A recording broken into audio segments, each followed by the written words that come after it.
আলহামদুলিল্লাহ, আবারও আপনাদের জন্য একটি নতুন ভিডিও নিয়ে আসলাম।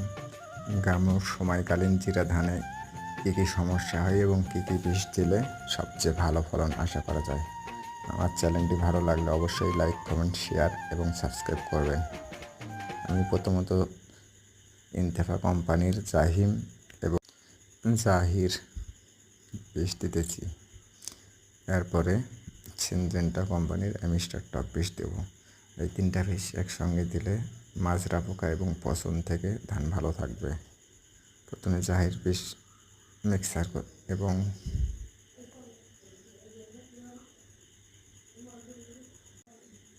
এর সঙ্গে জাহিম এবং অ্যামিস্টার টপ তিনটা একসঙ্গে মিক্সার করে নিতেছি।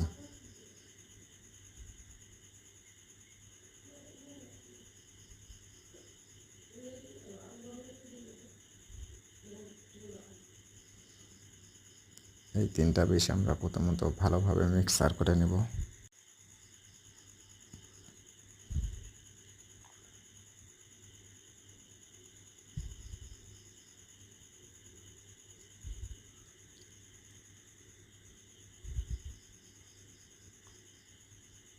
তিনটা বীজ একটি বালতিনে ভালোভাবে মিক্সার করে নিচ্ছি। এরপর সুন্দরভাবে জমিতে স্প্রে করছি। আমি ফার্মার অটো ঢোক দিয়ে স্প্রে করছি। এই ঢোকটা দিলে বীজটা অনেক সুন্দরভাবে জমিতে স্প্রে